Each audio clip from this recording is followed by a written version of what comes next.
Hey guys, welcome back to another episode of Sister Sister, a podcast for spiritual baddies. We are your hosts, Ellen Amaya, and today we will talk about the dark side of the crystal industry. So, this is a We're tough, gonna just jump right into it because there's a uh, lot to unload here. very, very, very deep dive topic. I am going to preface this with we did talk a little bit about ethical sourcing of metaphysical goods last season. This is more of a deep dive, and we can go even further into this if you want us to. So, this is just the beginning, the tip of the iceberg with a couple examples. So, we're going to just start with a kind of refresher on the problem with claiming of ethical sourcing when it comes to crystals.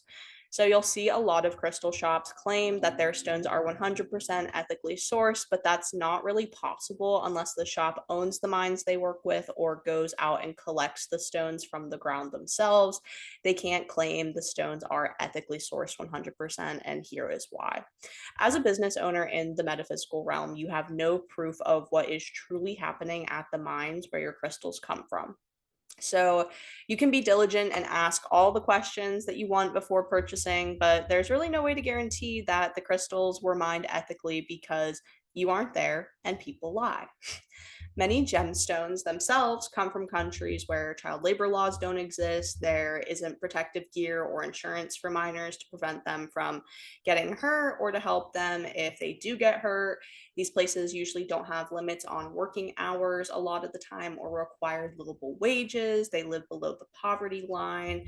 And with all of that taken into consideration, and also the drug epidemics within the crystal mining industry, which we will get into, there really isn't a way to be able to say that crystals are ethically sourced. And there's also a lot of environmental impacts, especially if the mines aren't doing restorative work on the earth to assure no further problems after the mine is closed. It kind of begs the question of how any business owner could even feel comfortable saying their crystals are 100% ethically sourced. A lot of people have moved to the phrasing of consciously sourcing, which is what I personally use for pretty much everything in my store because of the fact that you have put in the effort to try and make sure that everything is coming from a somewhat good place. I personally work with mines that are owned by the families that are doing the work, but you can cut out certain countries with sourcing and things like that, but you truly have no idea what is happening there when things are being purchased from outside of the country or you're not there.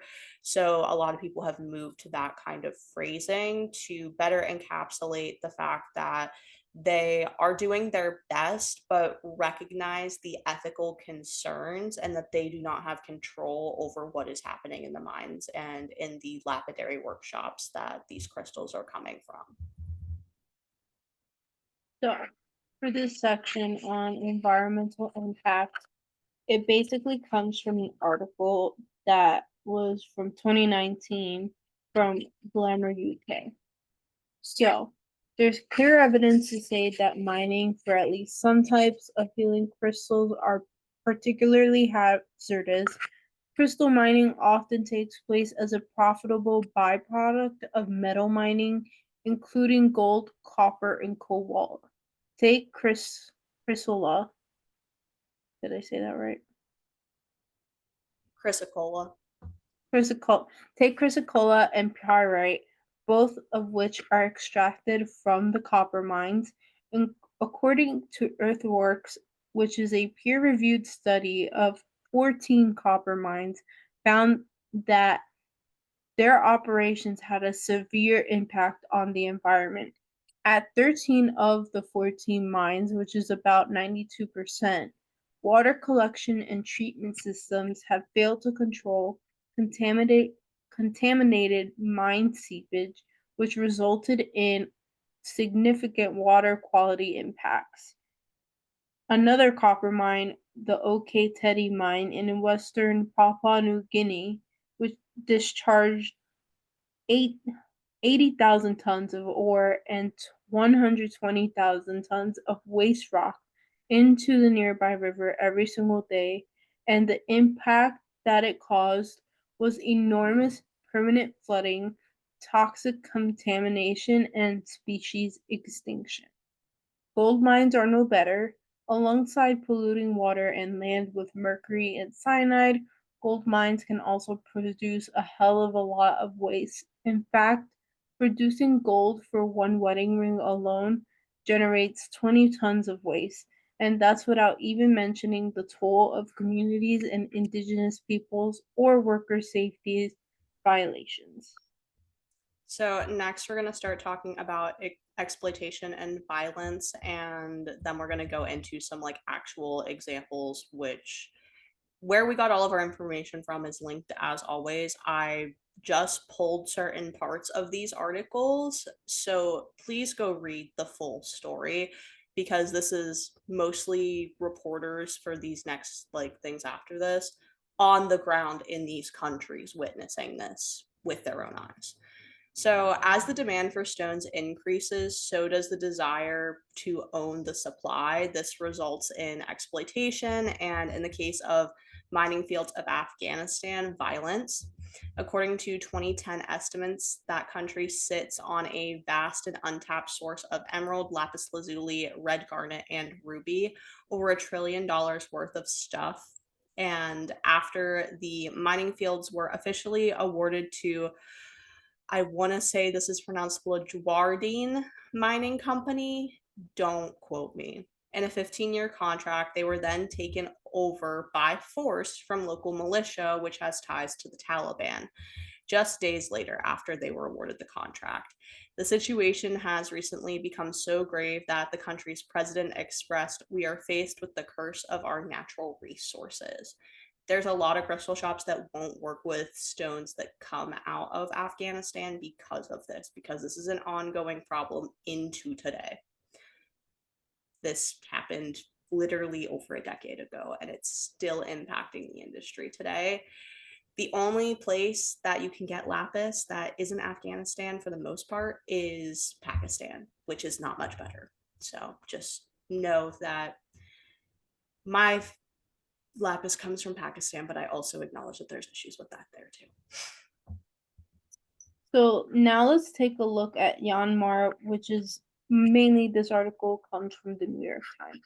So, driven by an insatiable demand from the growing Chinese middle class, Myanmar's jade industry is booming and should be showering the nation's one of the world's poorest with unprecedented prosperity.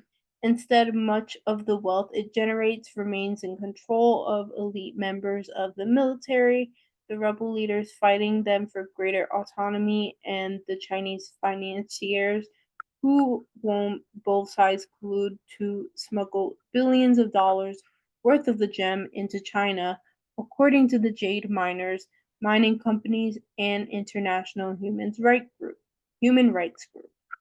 Such rampant corruption has not only robbed the government of billions in tax revenue for building after decades of military rule, it also has helped finance a bloody ethnic conflict and unleashed an epidemic of heroin use and HIV infection among the Kachin minority who works for the mines.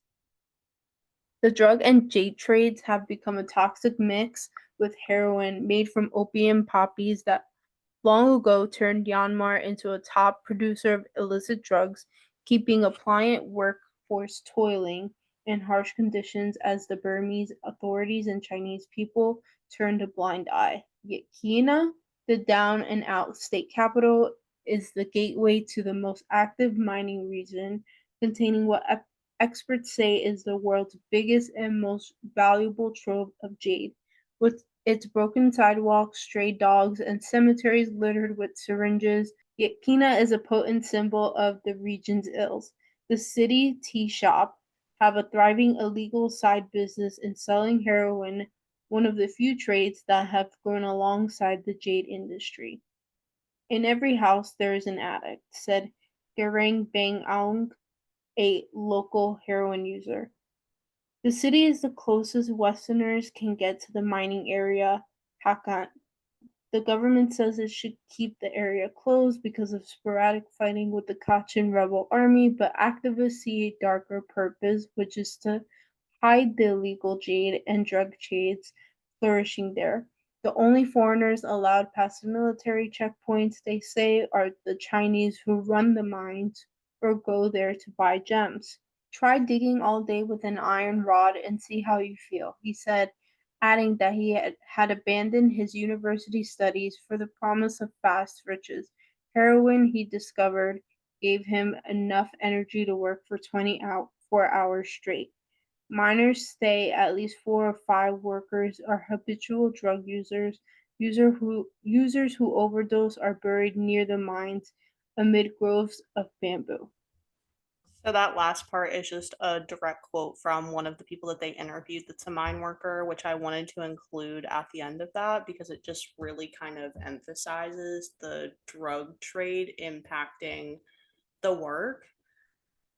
Working for 24 hours straight because you're on heroin, that you're using all of your money that you're making, which is not a livable wage, to purchase.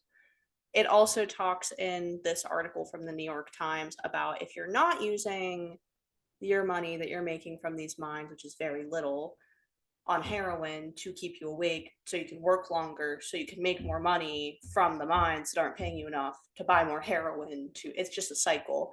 Um, there's also a very large industry of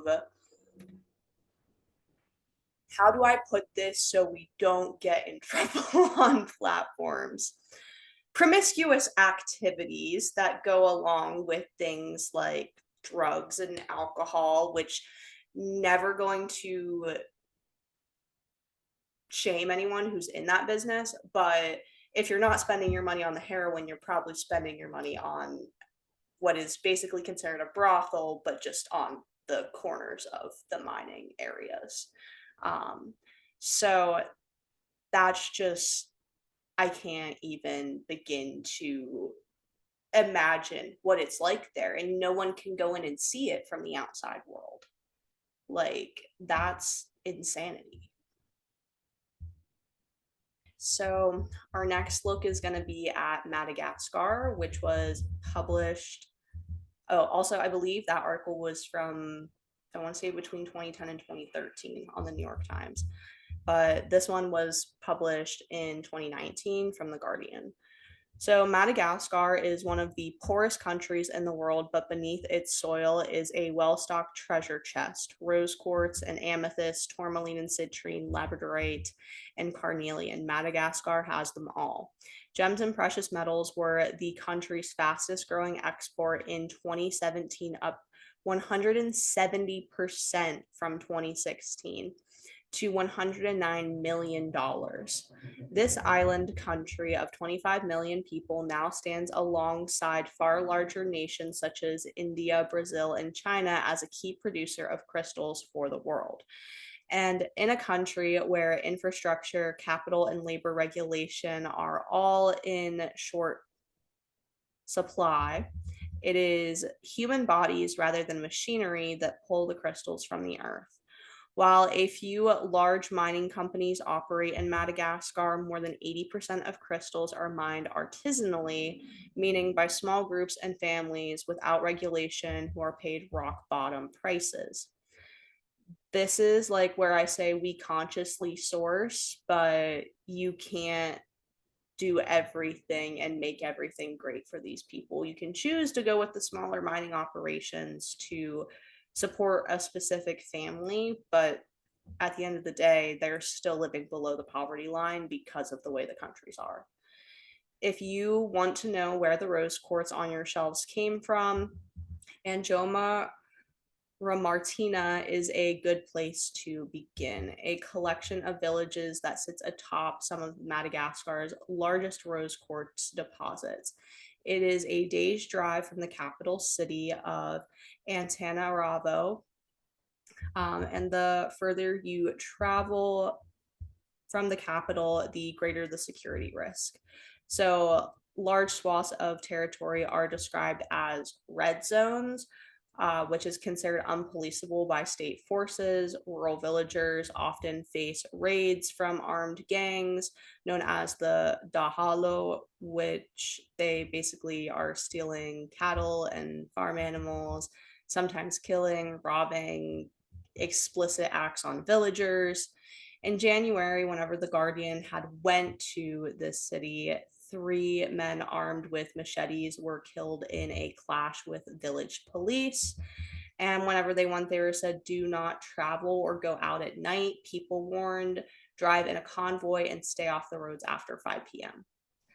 So we already have a kind of intense situation just from the Guardian going there without even getting into the mining practices. So the deputy mayor for Anjoma Ramartina estimated that the population of about 10,000 people, up to a quarter of the locals, now depend on the mines for some form of income. Between 2 and 4 men died each year in the crystal pits surrounding this village, he said. Only 2 last year, but often it was 3 or 4. Sometimes it's very dangerous, but they still mine because they want money, he said. There's the possibility of landslide that happens a lot here. The soil falls on them and they die.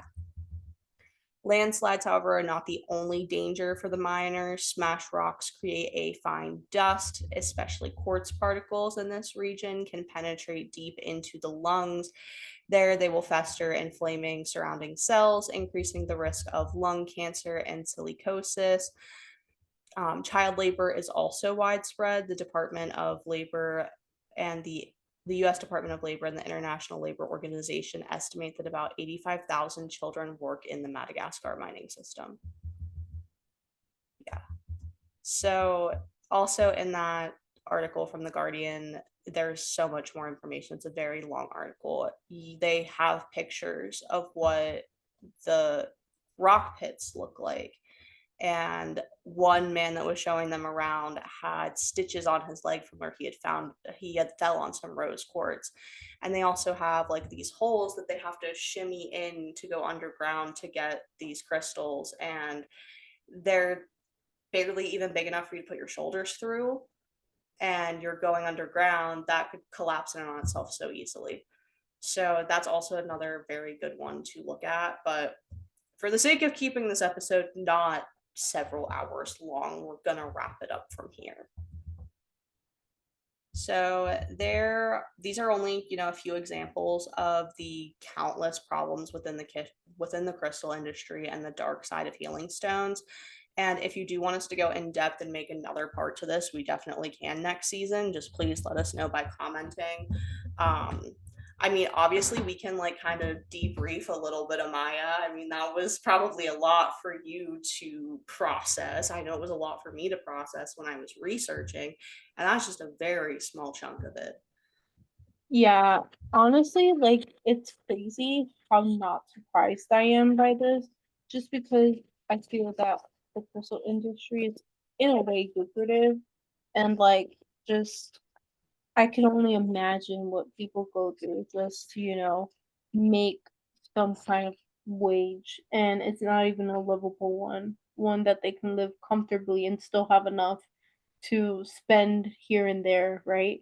So I understand why now, like, especially your business, you say consciously, like, I know for a long time you wanted to find ethical ways of purchasing these crystals to bring to the US, but like clearly that's almost next to impossible.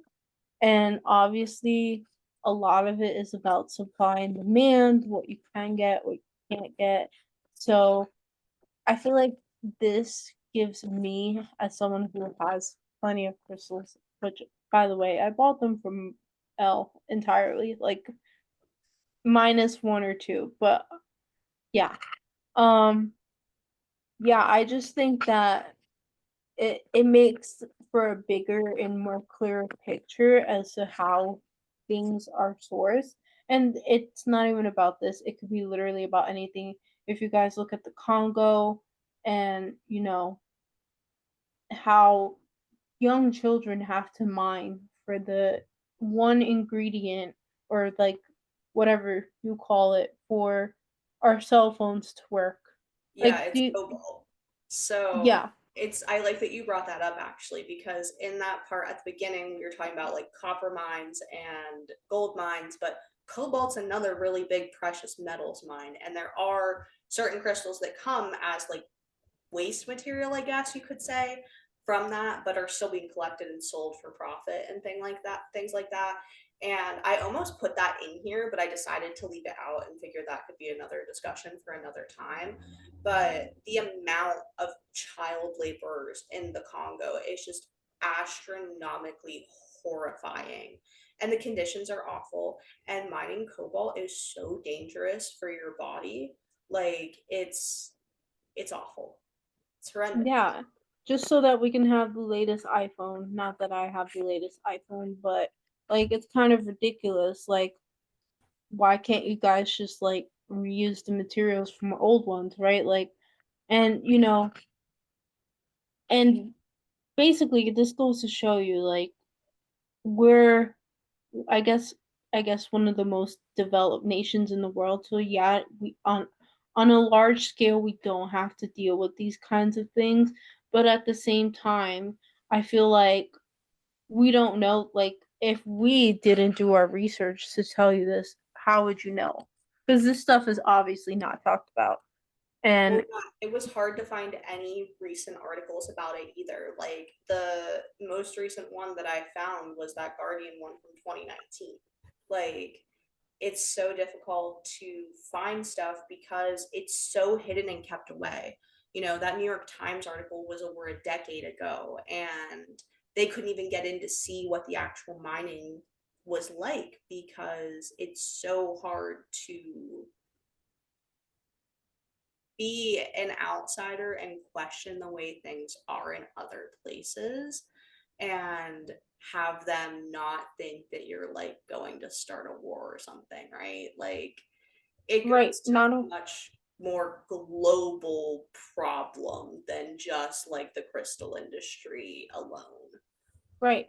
And I think the thing is too, if we were to question it, like that would cause a lot of issues because obviously they're supplying those people that are working these ridiculous wages in these most often than not third world countries just to make some fraction of a wage just so we can have it here in the Western Hemisphere and other, first world countries. Like, that's pretty sad. And it makes you, at least for me, it makes me think like, wow, someone, worked their butt off to, just so I can have these crystals sitting in my house. The same way they worked their butt off so I can have my iPhone and my MacBook and my freaking everything else that I have. So, like, it just puts into perspective, like, how fortunate we are.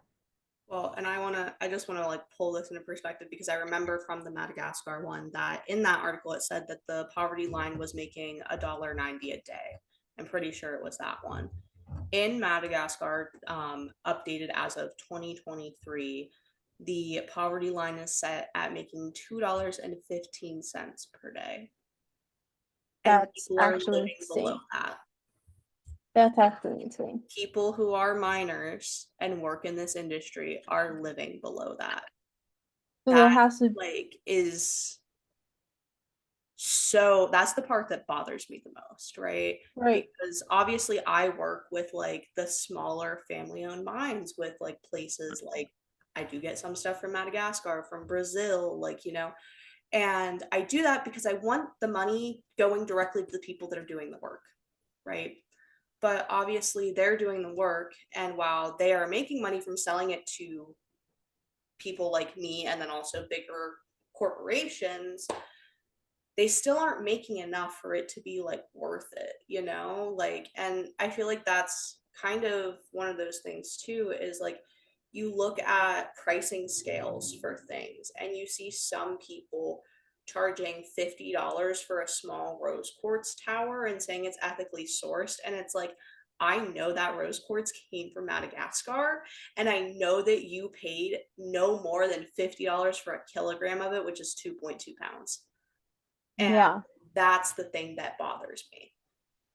because Because they're just trying to make a profit off it and say, "Oh yeah, it's ethically sourced." No, it probably isn't. And if it is, like, how ethically or consciously sourced is it actually? Yeah. So I just think this episode in particular is an eye opener because of the fact like there are people who are working so hard day in and day out, 24 hours doing drugs to just, work longer just so that we can have drugs, literally like literally just it's so that we can have a crystal. it's such an awful cycle. And that's why I'm so upfront with people and tell them, like, if someone's saying that they're ethically sourcing crystals, unless they are like one of those people who travels to different places and pulls them out of the ground themselves, they're full of it. Like, respectfully, there is no way to 100% ethically source a crystal. And I guarantee if you're someone who owns mines in other countries, you're not ethically sourcing regardless because you're paying them what would be considered a fair wage, which is maybe 10 cents an hour in Madagascar. Like, it's insanity to me. Yeah. All that being said, if you guys want to learn more about this, we can drop the links in our description boxes so you can read the full article and learn a little bit more about the processes from each of these countries. But on a lighter note, let's go right into tarot time. Tarot time.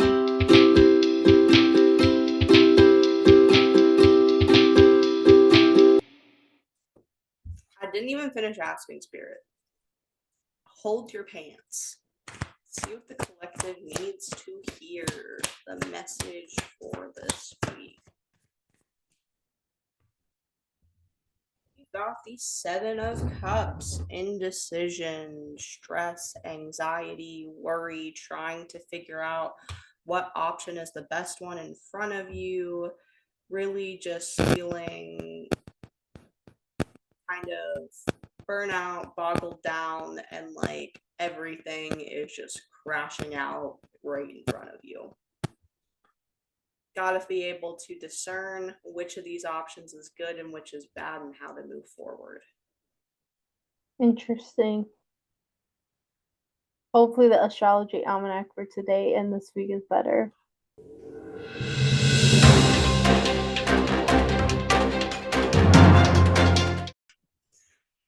So today, Venus in Aries will sextile with Pluto in Aquarius. It's a time to work on strengthening your emotional bonds with others as it is a time for intimacy and passion. Tomorrow we have a last quarter moon in Capricorn. It's time to make long-term concrete plans and allow yourself to push out any blockages that may stand in your way. Make sure you are taking responsibility and staying disciplined to make these new plans happen. On the 24th, the sun and Mercury, both in Aries, will conjunct, allowing you to start a project that you will have to work on for the next several months. Rounding out the week on the 27th, Venus retrograde will move into the sign of Pisces, which can bring old issues in relationships back to the forefront. Baggage from the past may be weighing heavily on you, and old enemies may try to come in to create problems, making you feel drained. Try to be kind to yourself and others, but don't allow them to walk all over you. This is a good time to re examine the past and deconstruct the baggage that is weighing on you. Very appropriate with the card we got. It's giving X is trying to spin the block one more time. I'm X, sorry, but anyone who says astrology and tarot is fake, why does the astrology almanac and the tarot that I literally shuffle in front of you always line up? it makes so much sense. Makes so much sense. And there's a reason why we do it. Like, because A, it's fun, and B, like, good to have an outlook, like what your week could look like. Even if it doesn't end up being this extreme, it's still good to know if your loved ones are experiencing this so you can better assist them. So, yeah. That's our little tidbit of knowledge for today. Thank you for tuning in to another episode of Sister Sister. We hope you enjoyed it. So make sure you like, comment, share, subscribe to our YouTube channel. Follow us on TikTok and Instagram at ss.spiritualpodcast, and be sure to follow us on Apple Podcasts and Spotify so you know when the next episode drops. Thank you for tuning in. Do your research, always stay educated, and live with an open mindset. We love you. Take care. Hi, guys.